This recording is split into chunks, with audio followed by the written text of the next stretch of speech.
Hey, hi all, how are you doing? Good morning. This is Monday morning, and you have started the new trading session for this week. So, this week, two big news are line up. Okay, one is Bank of Japan, and other one is Fed my meeting my notes.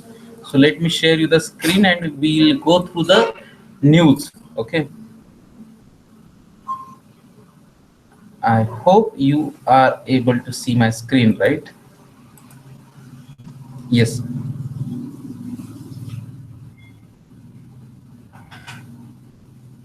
Let me pause it here.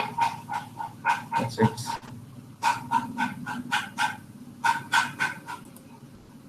Pause. So what does this news says?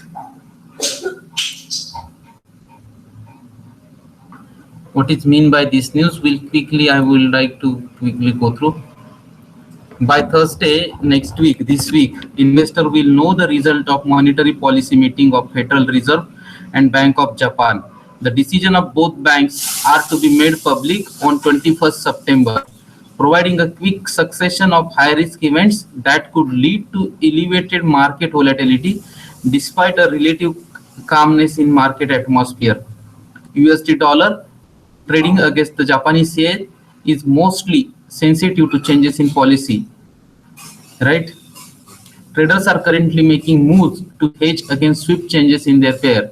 USD JPY 1 week implied volatility, which of course now covers the Fed and Bank of Japan meeting, by mid-session of Thursday was up to 19.9. It was just 10 weeks ago that its average past 5 years 9.7. After disappointment of Bank of Japan meeting when the central bank did not expand stimulus to the extent expected by many in the market, it is understandable traders are worried. Okay, so next is the statement by Bail Hafiza. The experience of all Bank of Japan meetings in January shows that USD JPY has typically fallen on Bank of Japan meeting in respective of its trend running into the meeting. Okay, and I don't think they are going to go, particularly given the recent data that's been softer. I think they are going to wait until December. Markets today are pricing in about an 18% chance that they go, but they are also pricing in December at 50%. I think December is higher than that. I think it's a 66 to 65% chance. I think they want to go. I think Bank of Japan is very important. They could change the amount they purchase to a range. I think people could view that tapering, which I don't think they are going to do.